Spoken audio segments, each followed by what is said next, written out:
You'll be surprised at how people's For You pages and their feeds look extremely different. And what they think is something that's gone viral and everyone knows about it is completely different from what you think.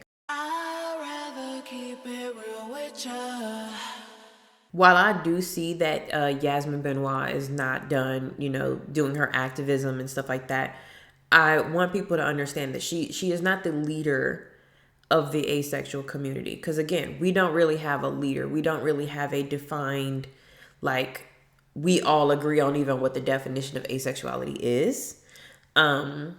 She doesn't lead the asexual community. Now, is she doing great work with her activism?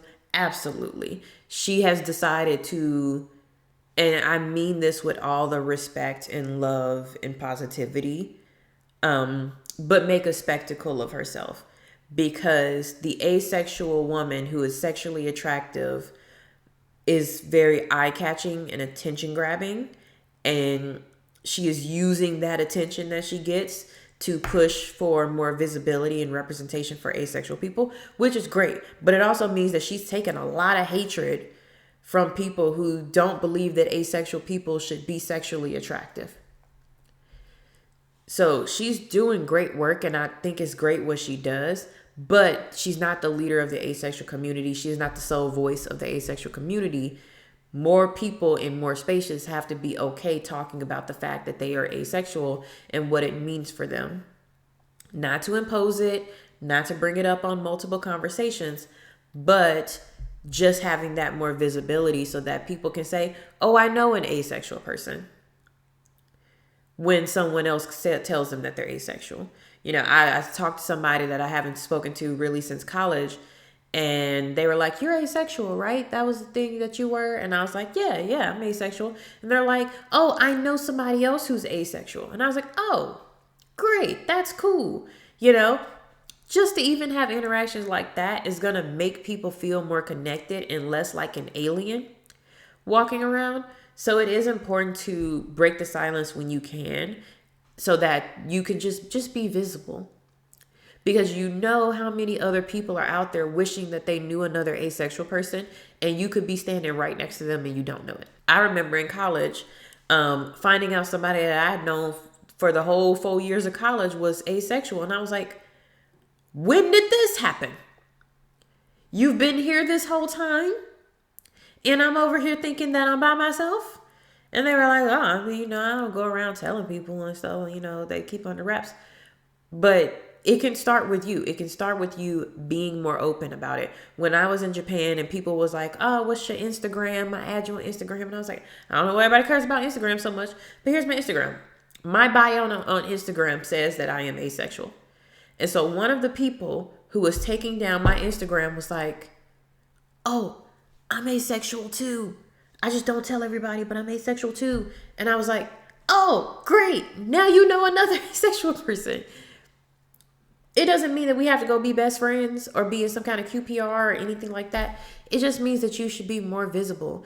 And the more comfortable you get, and I talk about therapy all the time, the more comfortable you get in your definition and your understanding of what asexuality is, the more you become a beacon of light for other asexual people who may not feel comfortable telling people that they are asexual.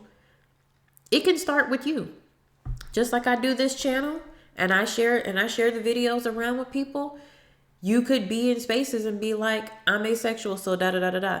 One of the groups I'm in, one of the nerd groups I'm in, and it'd be annoying sometimes, they have a whole thing for Friday post called Freak Nasty Friday.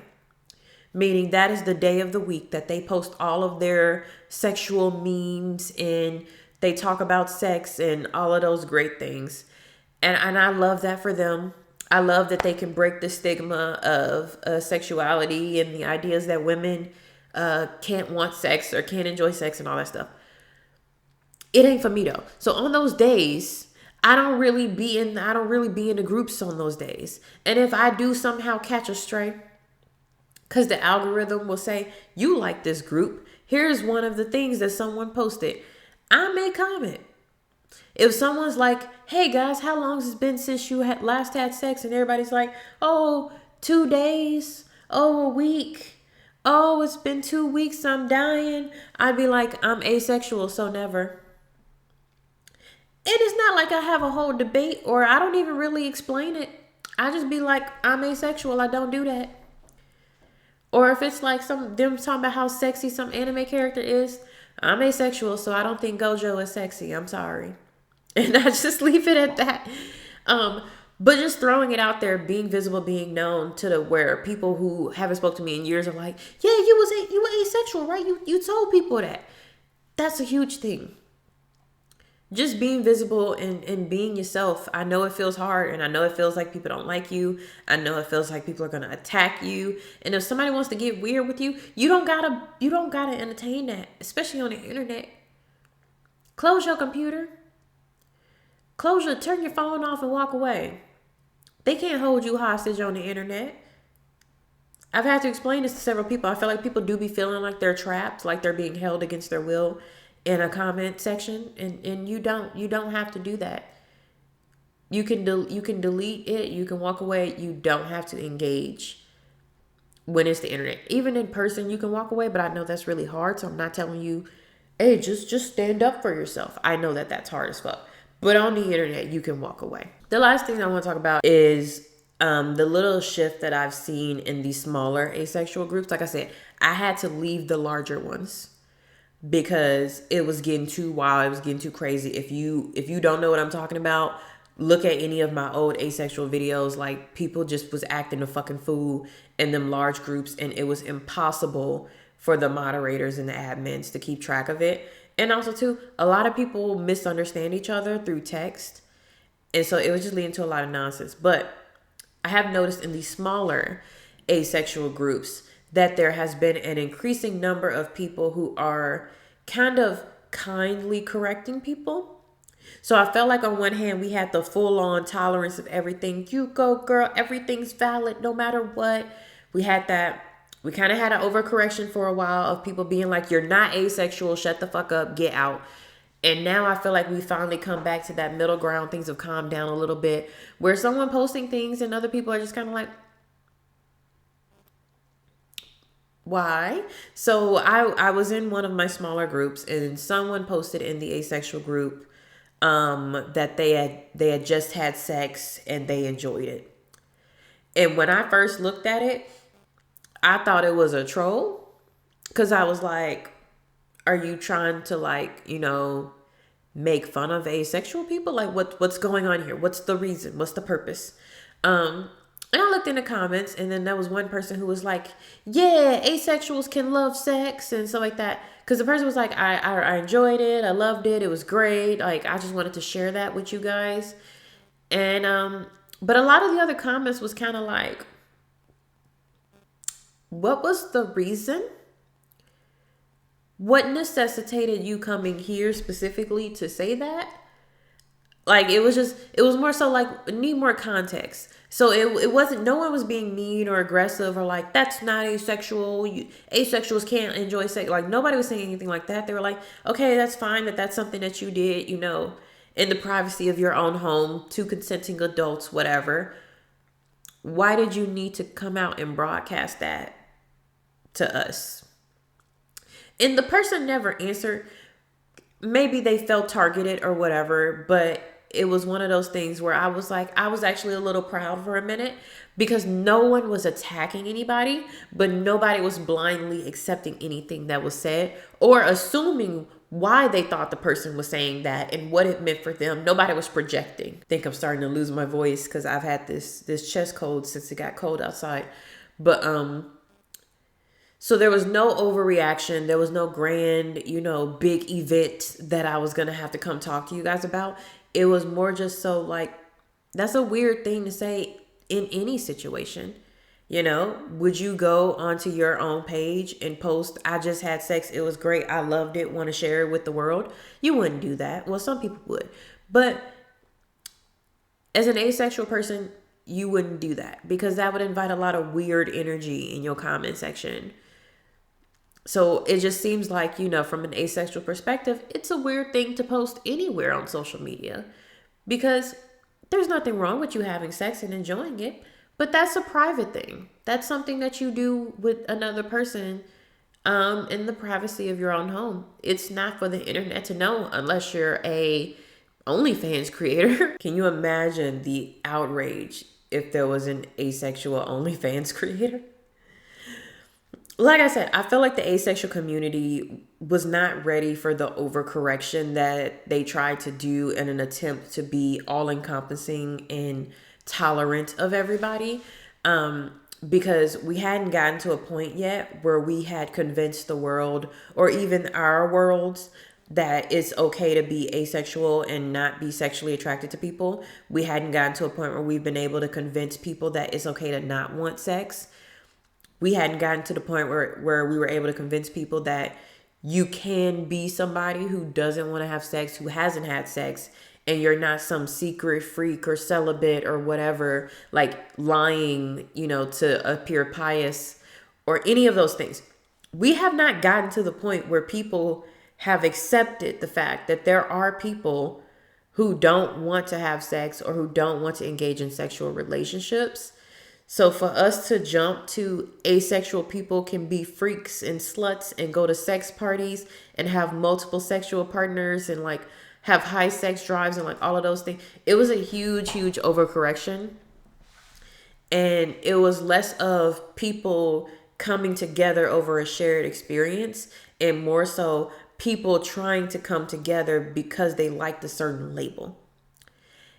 And that is the other reason why the asexual community doesn't feel welcoming to a lot of people, because you're not connecting over shared experiences. You're connecting over a shared label. And your understanding of what that label means is different from multiple people. It's like when I talk to somebody in the UK and we pronounce certain words differently, or we use certain words differently, or we spell certain words differently. And we don't know that until it has to be addressed and like called out. When you say asexual and someone else say asexual, you don't mean the same thing. And because this is connected to your identity, you therefore feel invalidated in your identity, in your sense of self. It hits your self-esteem. As opposed to you connecting with someone saying, oh yeah, I don't experience sexual attraction. Oh, me neither. Okay, we can connect. But if you say, I don't experience sexual attraction, and they say, I do, but not all the time, then you're like, okay, we don't connect. We're not the same. So that all comes back to the terminology, the labels, and how we define what asexuality is. I don't believe that the asexual community was ready for the influx, that period where being asexual, I don't want to say popular. I don't want to really say that it's a trend, but it became so well known and it was suddenly thrust into the public eye. And we were not ready for that level of exposure and all of the people that it would bring into the community, because there's a lot of people in those larger groups who have wildly different ideas of what it means to be asexual. And because they don't know that they have a different idea than the next person, it's what has led to so much arguing and infighting in the community.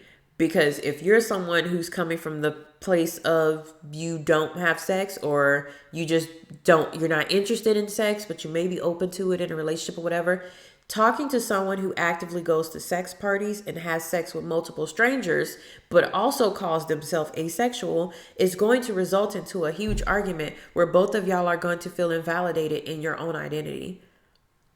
Identity politics is a really hard thing to deal with when you have to deal with echo chambers and algorithms on the internet, because you are now allowing your identity to be influenced by whatever the algorithm says that it thinks your identity should be.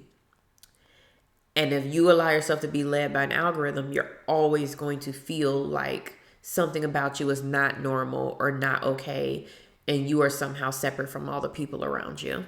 In these groups, it is important to be kind to each other, but being kind does not mean you have to blindly accept everything that is said and thrown at you. You can still be kind to people and disagree with their interpretation. But as you have your interactions on the internet, not even just about asexuality, about anything, please, please, please remember that the person you are talking to, their perception of reality has been influenced by whatever has come to them on their Facebook, Twitter, Instagram feed. Their perception is going to be completely different from yours because the algorithm has fed you information that it thinks that you will like, that you will engage with. You're not getting the same internet that the next person is getting, even if they're in a different room for you. You'll be surprised at how people's For You pages and their feeds look extremely different. And what they think is something that's gone viral and everyone knows about it is completely different from what you think. I have this argument with my therapist all the time. She'll be like, the video went viral where it did this. And I was like, never seen it, never heard of it.